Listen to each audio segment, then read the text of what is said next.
how's it going? And welcome to my pop-up class about making a bruise spritz. So I'm going to wait for some people to roll in. This is a live recording on Instagram for those of you who are watching me on YouTube. Hey, how's it going? Um, Anyhow, so these live pop-up classes are just, a fun way how to learn to make something. And today it's all about, there's some herbs involved, obviously, but like we're going to work with witch hazel, right? Witch hazel, when you think of witch hazel, you probably think maybe of skincare, something that your mother, your grandmother used for skincare. But, and that's she's fantastic for that. I make face toners all the time out of witch hazels. But, witch hazel. But what a lot of people don't realize is the main use of witch hazel is in the agricultural industry for livestock care. Meaning, if your horse or your cow or your goat or whatever other animal gets a bad sprained knee or whatever is going on, some sort of swelling, a pulled muscle, witch hazel poultices are typically applied because it's really, really amazing at pulling down inflammation. She is so underrated for that and like the everyday human that doesn't run a farm reality, right? So I'm going to show you how to make bruise specific spritz. So if like you're clumsy or you bruise really easy or you've got an elder in your life that needs some care for that bruising, this is going to do it. So first you need some witch hazel. This is a gallon size because I don't fuck around. But but if you just want to pop down to your local like Wally World or something like that, you'll find witch hazel in the pharmaceutical section. I just happen to have it in a gallon size, so you don't have to buy that much. So you need witch hazel, and then you're gonna need some magnesium chloride flakes. Again, you can probably buy these as like bath salt flakes at your local store. You can buy them online. And then you need some comfrey leaf. Don't at me about the plastic bags. I reuse them. When you have a lot of herbs, it's kind of aesthetic to have stuff in jars, but it's not realistic if you go through pounds and pounds. So you're going to need some comfrey leaf, and you can buy that online as well. And now this one, I'm going to say it's optional because you can't buy it online. But if you happen to have it, like know that it is like an amazing key player to have, and that is elderberry leaf. Elderberry leaf, when people think of elderberry, they think of the berries first, maybe the blooms second, and then that's it. But oh my goodness, when I am harvesting elderberries, one of the most important things to me besides the berries is that I cut high enough on the branch when I'm getting the berry that I also get a good clump of leaves. Elderberry leaf has been used for so long by so many cultures. I learned this from both of my grandmothers who come from two different cultures on how to use elderberry leaf to really get some elderberry leaf to get relief from bruising. She's really underrated for that. Now, of course, you're not wanting to like make anything for internal use out of the leaves, but externally she has so much to give. Okay, so get yourself a jar. Any jar that you can fill up all the way. I just grabbed a quart jar. Now, first thing I'm going to do is I'm going to add about, half a cup of the magnesium flakes. Now, beyond the fact that we're all deficient in magnesium and that we could all use a little bit of magnesium, magnesium is obviously well known for like sore muscles and sprains and things like that. She's pretty good at helping us like rejuvenate and regenerate new tissue. And people don't think about bruises as being dangerous, but did you know if like you hurt yourself bad enough, if you get a bad enough bruise, you can have a blood clot, right? So because it creeps me out every time I think about it. But think about what a bruise is. What is a bruise? You are literally bleeding. That's blood. Right, and it can become really stagnant and old, and you can get infections and blood clots and all kinds of other issues. But if we do things that help our body clear away basically the dead blood tissue and things like that, the dead blood cells, and we help rejuvenate that area and repair the injured muscle and everything underneath, we can really prevent some of those risks. So I don't want you to underestimate how dangerous a bruise can be. Especially the deep tissue ones. One time, I'm just going to tell a little bit of a story and I'll get back to it. So I've only added magnesium. One time I owned what they call some scabland. That means like it was like 30 acres, but like only 2 acres of it could be walked on by a human because the rest of it was like a barren hill straight up you couldn't access, right? And long story short, I had allowed a friend to stay there, and he literally lost his mind and told me that God said the property was his, and I was like, what? So we got him out of there, and then he had booby trapped across the river with some fishing line that you can't see because it's clear, right? And he knows that, like, when I was younger, I hopped rocks as I went through the river. I really loved to do that. Well, sure enough, I was hopping down and the fishing line caught me and tripped, and I hit my upper thigh on this like perfectly triangle rock. Oh my God, that level of deep bruising was insane. And within about a week of using the bruise spritz that I'm showing you here on top of elderberry leaf poultices, that bruise was pretty much gone. And now a week might sound like a long time for a bruise, but when it comes to a deep tissue bruise like that, I was lucky. I was lucky that I didn't break, my thigh bone or anything like that. But like deep tissue bruises take a long time. So usually it takes like a month or more. So just to give that random story. Okay, back to it. So you're going to put your magnesium in your jar.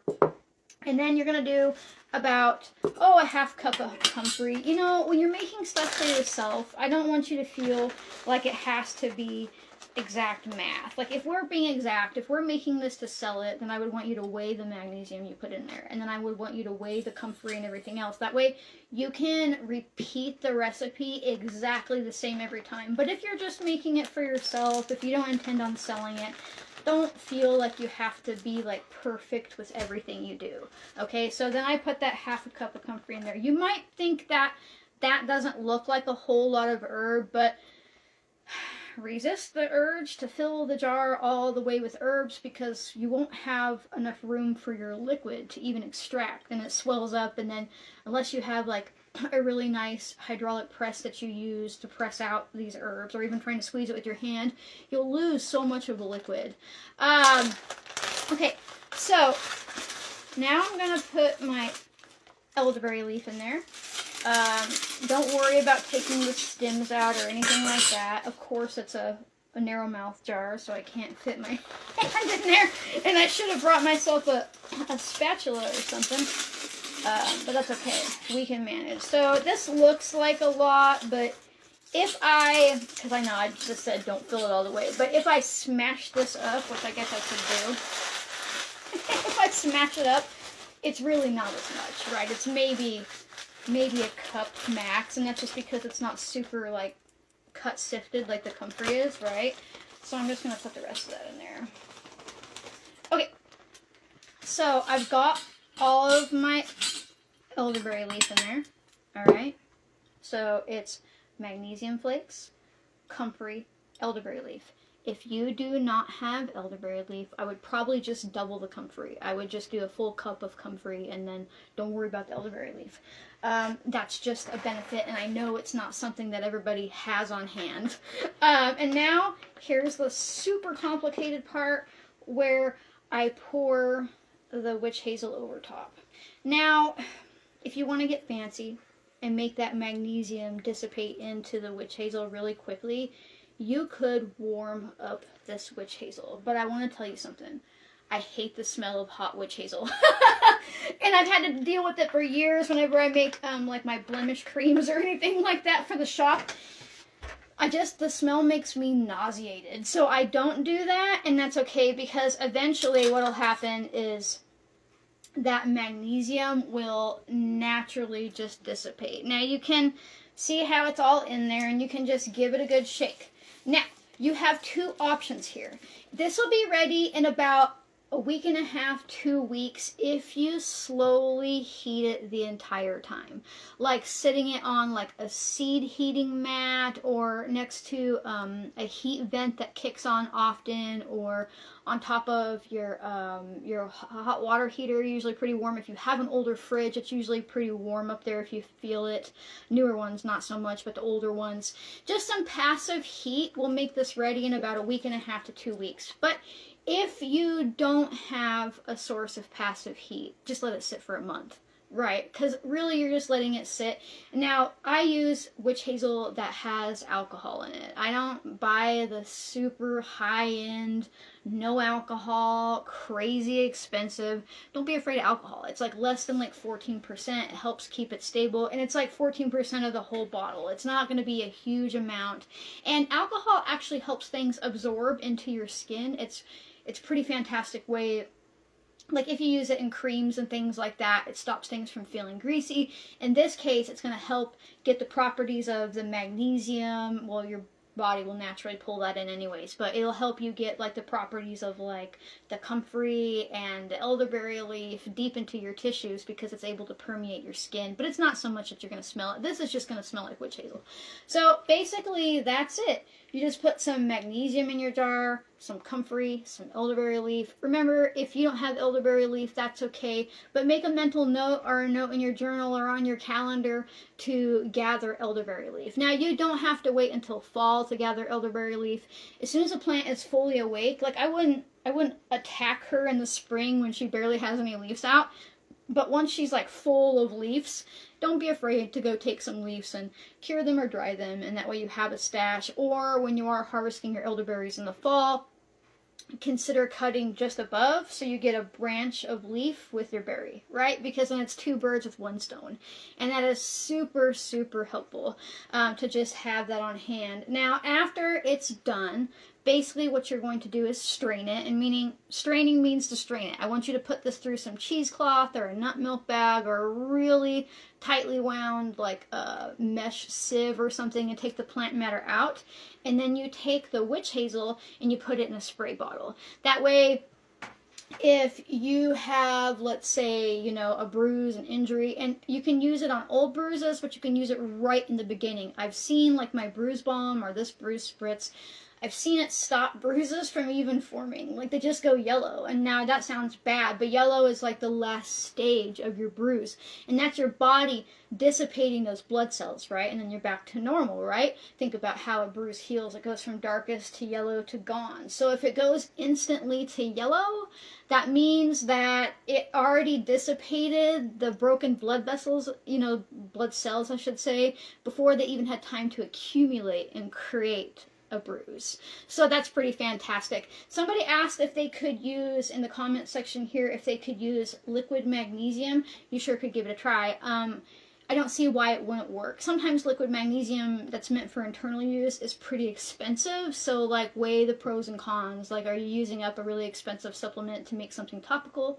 Would it be cheaper for you to just buy a little bag of magnesium chloride flakes, you know? Now, you can also put a little bit of glycerin in this. If you are super magnesium deficient, you might feel a little bit of itching and burning from the magnesium, but there's not a ton of magnesium in this, so it shouldn't be bad. But if you feel like that is something that you've been struggling with, if you add a little bit of glycerin to this, it's a fatty alcohol, so it's not actually a fat, but any fat structure slows down the absorption of magnesium into your skin, so it makes it like time release, you know, so if that's an issue. But again, there's not that much there. So the next step, and an important step, is to label it. So I'm using my batch labels. I'm not selling what's in this jar, so I don't need to worry about filling out like my product name, batch number, like master recipe number, date made, date ready. So you don't have to get this complicated if you are just, you know, making it for yourself. If you are selling what you're going to make, regardless of what it is, and you want this fancy schmancy batch label, I do have a Getting Started with Record Keeping ebook on my website, and it comes with this label and tells you how to make the records that go with this, because records without this, this label doesn't really mean anything without records. But really, I just want you to write down what you've done date-wise. So I want to say bruise spritz, and then I'm going to just call it tincture, and then I don't need a batch number, and then what is today?